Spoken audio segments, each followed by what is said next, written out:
امریکہ کے معروف سینیٹر برنی سینڈرز اہل مغرب کو اسلام اور مسلمانوں کے حوالے سے کیا پیغام دے رہے ہیں، آئیے دیکھتے ہیں۔ وہ کہتے ہیں کہ بہت عرصے تک ہم نے دلوں اور انسانوں کے درمیان پل بنانے کے بجائے دیواریں کھڑی کی، احترام کے بجائے بدگمانی کو فروغ دیا، اور آج رات جب میں برطانیہ کے کنگ چارلز کے ساتھ کھڑا ہوں جو اپنے شاہی مقام کے باوجود عشروں تک بڑے انکسار کے ساتھ مذاہب عالم کے مطالعے اور مکالمے کی کوشش کرتے رہے ہیں، ایک ایسے موضوع پہ بات کرنا چاہتا ہوں جسے مغرب میں آج بھی بہت سے لوگ غلط طریقے سے سمجھتے ہیں، اور وہ ہے اسلام۔ جب امریکہ یا یورپ کے لوگ لفظ اسلام سنتے ہیں تو بہت بڑی تعداد کے ذہن میں اسلام کے حوالے سے تنازع، جھگڑے اور انتہا پسندی کا خوف ابھر کر سامنے آتا ہے۔ میرے دوستو، بدگمانی پر استوار یہ وہ حقیقت ہے جو گزشتہ کئی عرصوں سے ہمارے میڈیا کی ذہن سازی کا نتیجہ ہے۔ اس کے برعکس اگر آپ پڑھنے، سننے اور مسلمانوں سے ملنے کا وقت نکالیں تو آپ اسلام کے بارے میں انسانیت، روحانیت، سماجی انصاف کے اصولوں کو گہرائی سے پالیں گے۔ کنگ چارلز نے ایک بار کہا تھا، ہمیں یاد رکھنا چاہیے کہ اسلام ہمارے ماضی اور حال کا حصہ ہے، اسے سمجھ کر ہم خود کو اور زیادہ بہتر سمجھ سکتے ہیں۔ جب میں نے یہ بات سنی تو مجھے ان کی بات سے زیادہ اتفاق نہیں تھا، لیکن اس کے بعد جب میں نے اسلام اور اسلامی دنیا کا مطالعہ شروع کیا تو مجھے اس بات نے حیران کیا کہ یہاں کتنی تاکید معاشرے میں انصاف یعنی جسٹس، ہمدردی یعنی کمپیشن اور انصاف پسندی یعنی فیئرنیس پر کی گئی ہے۔ عربی لفظ امہ کا مطلب محض قوم نہیں بلکہ ایک ایسی دیکھ بھال کرنے والی جماعت ہے جو نسل یا دولت سے نہیں بلکہ اخلاقی ذمہ داری سے جڑی ہوتی ہے۔ آپ ذرا تصور کیجئے کہ اگر ہمارے سیاسی نظام اس اصول کی ترجمانی کرتے اور ہم فی الحقیقت یہ بات تسلیم کرتے کہ ایک شخص کی تکلیف ہم سب کی تکلیف ہے تو ہماری معاشرت پر اس کا کیسا مثبت اثر ہوتا۔ یہ اقدار میرے لیے اجنبی نہیں، یہ آفاقی یعنی یونیورسل اور انسانی ہے۔ لمحہ بھر کے لیے سوچئے ہمارا معاشرہ کیسا ہوتا اگر ہر سیاسی لیڈر، ہر چیف ایگزیکٹو آفیسر، ہر جج اس حکم پر عمل کرتا۔ مجھے ایک بات کہنے دیجئے، اگر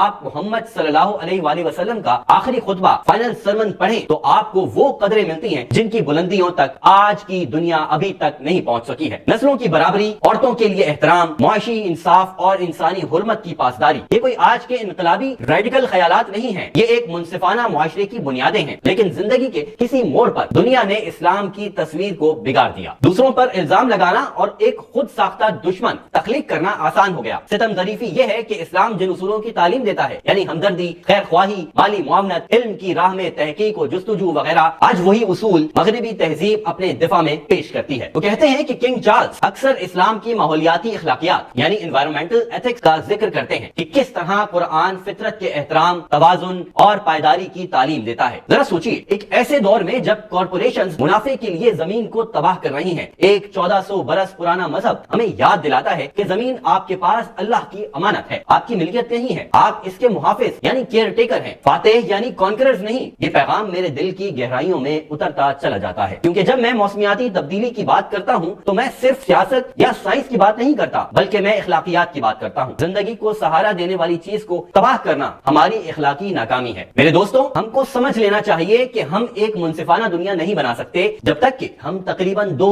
ارب لوگوں کے مذہب کو بدنام کرتے رہیں گے۔ جب میں دھوپ میں چمکتے ہوئے مساجد کے سنہرے گنبدوں اور میناروں کو دیکھتا ہوں تو مجھے ان میں کوئی خطرہ نظر نہیں آتا۔ میں تاریخ پڑھتا ہوں تو اس میں ایک ایسی تہذیب کو دیکھتا ہوں جس نے ہمیں الجبرا، طب، فلکیات، تعمیرات اور فلسفہ دیا، وہی تہذیب جس نے یورپ کے تاریک دور یعنی ڈارک ایجز میں یونانی علم کو محفوظ رکھا۔ اسلام ترقی کا دشمن نہیں، سراپا ترقی تھا، اور میں نے یہی بات کنگ چارلز سے بھی کہی تھی۔ جدید دور مکالمے یعنی ڈسکورس کا المیہ یہ ہے کہ ہم نے تاریخ کو بھلا دیا ہے، ہم نے خوف کو تجسس یعنی کیوریوسٹی پر حاوی کر دیا ہے، لیکن اگر ہمیں انسانیت کے طور پر زندہ رہنا ہے تو ہمیں اس تجسس کو دوبارہ حاصل کرنا ہوگا اور بلا تعصب سننے کی خواہش کو دوبارہ زندہ کرنا ہوگا۔ کنگ چارلز نے سر ہلایا اور کہا، برنی، ایمان تقسیم کے بارے میں نہیں، یہ تعلق جوڑنے کے بارے میں ہے۔ میں مسکرایا کیونکہ چند الفاظ میں انہوں نے وہ سب کچھ بیان کر دیا جس پر ہم دونوں یقین رکھتے ہیں۔ امن کا راستہ ایک ہی ہے اور یہ انکسار سے شروع ہوتا ہے۔ اس لیے میں نوجوانوں سے کہتا ہوں، خواہ وہ مسلمانوں، عیسائیوں، یہودیوں، ملحدوں میں سے کوئی بھی ہو، سچائی اخلاص سے تلاش کرو، پڑھو، پوچھو، سیکھو۔ 1 ارب سے زیادہ مسلمانوں کے بارے میں میڈیا کی سرخیوں کی بنیادوں پر اپنی رائے نہ بناؤ۔ اگر تم قرآن کو کھلے ذہن سے پڑھو گے تو تمہیں توازن، انصاف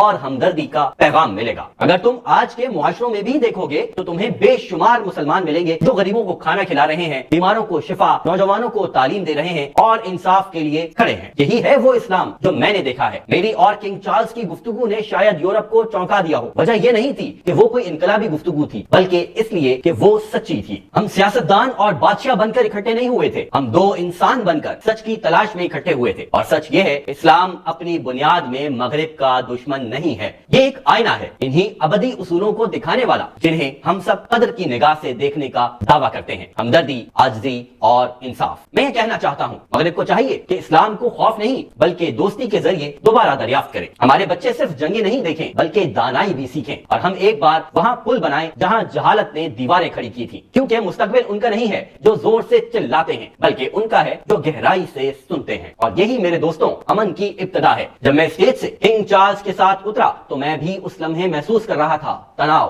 خاموشی اور کمرے میں ایک نئی بیداری کو۔ کچھ لوگ متاثر ہوئے، کچھ حیران رہ گئے اور چند شاید بے چین ہوئے، مگر سچ جھوٹ کو ہلا دیتا ہے، انسان کو سوچنے پر مجبور کرتا ہے۔ اور جب میں نے کنگ چارلز کی طرف دیکھا تو وہ مسکرائے اور کہنے لگے: برنی، ایک ایسی دنیا جہاں خوف منافع بن چکا ہے، امن کی بات کرنا بھی ہمت مانگتا ہے۔ یہ جملہ کئی ہفتے میرے ذہن میں گونجتا رہا، کیونکہ وہ ٹھیک کہہ رہے تھے۔ آج خوف ایک صنعت بن چکا ہے، ایک ایسا کاروبار جو سیاست، میڈیا اور طاقت کے ذریعے بیچا جاتا ہے، اور اسلام گزشتہ کئی عشروں سے صنعت کا سب سے آسان ہدف رہا ہے۔ میں یہ گفتگو جاری رکھنا چاہتا ہوں، بطور سیاستدان نہیں، امریکی ریاست کے شہری کے طور پر بھی نہیں، بلکہ بطور ایک انسان کے جو انصاف، مساوات اور ہر انسان کی اخلاقی حرمت پر یقین رکھتا ہے۔ ہر ثقافت، ہر گاؤں، ہر مذہب میں ایک مشترکہ خواہش ہوتی ہے: امن۔ دنیا بھر کے ماں باپ چاہتے ہیں کہ ان کے بچے محفوظ رہیں، ان کی محنت کا احترام کیا جائے۔ نوجوان چاہتے ہیں کہ سچائی طاقت سے زیادہ اہم ہو۔ اور اگر آپ قرآن کو توجہ سے سنیں اور پڑھیں، اگر آپ نبی محمد صلی اللہ علیہ وآلہ وسلم کی تعلیمات کو سمجھیں، تو آپ انہی انسانوں جیسی خواہشوں کی بازگشت سنیں گے۔ قرآن کہتا ہے خدا انصاف، نیکی اور قرابت داروں سے احسان کا حکم دیتا ہے۔ کنگ چارلز نے ایک بار کلیئرنس ہاؤس میں ہماری نجی ملاقات کے دوران کہا: برنی، مغرب کو یاد رکھنا چاہیے کہ اسلام کوئی درانداز نہیں۔ انہوں نے بالکل درست بات کہی۔ اشاعت ثانیہ یعنی رینیسنس تنہا کسی خلا میں نہیں ہوئی تھی۔ جدید سائنس، طب اور فلسفے کی جڑیں بغداد، قرطبہ اور دمشق کی لائبریریوں سے جڑی ہیں۔ جب یورپ تاریخ دور میں ڈوبا ہوا تھا، مسلمان اسکالرز ارسطو کا ترجمہ کر رہے تھے، افلاطون کی فکر کو محفوظ کر رہے تھے، ستاروں کے نقشے تیار اور ایسے اسپتال قائم کر رہے تھے جہاں مریض کی دیکھ بھال عبادت سمجھ کر کی جاتی تھی۔ یہ کہانی نہیں، یہ تاریخ ہے۔ اور جب میں مغرب کے لوگوں کو اسلام کو غیر ملکی کہہ کر مسترد کرتے ہوئے دیکھتا ہوں تو پوچھتا ہوں: غیر ملکی کس چیز کے لحاظ سے؟ کیا یہ عقل اور ہمدردی کے خلاف ہے؟ کیونکہ اگر آپ اسلامی تہذیب کی تاریخ پڑھیں تو آپ دیکھیں گے کہ اسلام فتوحات سے زیادہ تجسس کے بارے میں متحرک تھا۔ یہی وہ جستجو تھی جس نے صدیوں بعد یورپ میں تحریک بیداری کو جنم دیا۔ مگر ہم یہ حصہ نہیں پڑھاتے، ہم نیوٹن کا نام لیتے ہیں، ہم ابن الہیثم کو بھول جاتے ہیں، لیونارڈو ڈاونچی کی تعریف کرتے ہیں مگر الجزری کو بھول جاتے ہیں، سقراط پڑھاتے ہیں مگر الفارابی کو بھول جاتے ہیں۔ نتیجہ یہ نکلتا ہے کہ ایک نسل یہ سمجھ کر بڑی ہوتی ہے کہ روشنی صرف مغرب نے ایجاد کی اور مشرق ہمیشہ اندھیرے میں رہا۔ یہ جھوٹ تکبر کو جنم دیتا ہے اور تکبر ہمیشہ تقسیم پیدا کرتا ہے، جبکہ اسلام عاجزی سکھاتا ہے۔ یہی پیغام اس دنیا کو اس تکبر سے بچا سکتا ہے جو آج اسے تباہ کر رہا ہے۔ جب ہم ایمان کے بارے میں بات کر رہے تھے تو کنگ چارلز نے کہا: قرآن کا ماحولیات کے بارے میں نقطہ نظر وہ چیز ہے جسے مغرب کو بہت پہلے سیکھ لینا چاہیے تھا، اور میں ان کی بات سے اتفاق کرتا ہوں۔ اسلام زمین کو ایک مقدس امانت سمجھتا ہے۔ نبی صلی اللہ علیہ وآلہ وسلم نے فرمایا: زمین سرسبز و شاداب ہے اور خدا نے تمہیں اس کا نگہبان بنایا ہے۔ آج کی دنیا سے اس فرمان کا موازنہ نہ کریں۔ جلتے جنگلات، زہریلے سمندر، کاروباری لالچ جو زندگی کو سہارا دینے والے توازن کو تباہ کر رہی ہے، مگر اسلام جو سکھاتا ہے اور جو سائنس ثابت کرتی ہے وہ سب کچھ ایک دوسرے سے جڑا ہوا ہے۔ فطرت کو تباہ کرتے ہو تو سمجھ لو کہ تم خود کو تباہ کرتے ہو۔ شاید یہی وجہ ہے کہ ایک بادشاہ اور سوشلسٹ کے درمیان یہ گفتگو دراصل فہم و احساس میں رابطے کے بارے میں ہے، اس شعور کے بارے میں کہ سچائی کسی ایک سیاسی نظام یا مذہب کی ملکیت نہیں، سچ یوں ہی رواں دواں بہتا ہے جیسے روشنی ہر کھلے دل میں داخل ہو جاتی ہے۔ برنی سینڈرز کہتے ہیں کہ میں ایک بات واضح کر دوں، میں یہاں اسلام کی تبلیغ کرنے نہیں آیا، مگر یہ ضرور کہتا ہوں کہ ہمیں اس چیز کو بدنام کرنا بند کرنا چاہیے جسے ہم سمجھتے تک نہیں ہیں۔ جب کنگ چارلز نے اسلام کی خوبصورتی اور توازن یعنی بیوٹی اینڈ بیلنس پر کھل کر عوام میں بات کی تو میڈیا سے وابستہ کچھ افراد نے انہیں ہدف تنقید بنایا۔ جب میں نے امریکہ میں مسلمانوں کے حقوق کا دفاع کیا تو مجھے بھی تنقید کا سامنا کرنا پڑا۔ یہ بھی حقیقت ہے کہ حقیقی قیادت تالیوں کی طلبگار نہیں ہوتی۔ آپ کو ایک واقعہ سناتا ہوں۔ کچھ سال پہلے میری ملاقات مشیگن میں ایک نوجوان مسلمان عورت سے ہوئی۔ اس نے کہا: سینیٹر میں یہاں پیدا ہوئی ہوں اور اس ملک سے محبت محبت کرتی ہوں, لیکن جب کبھی میں حجاب پہنتی ہوں, باہر نکلتی ہوں, تو لوگ مجھے ایسے دیکھتے ہیں جیسے میں یہاں کی نہیں ہوں.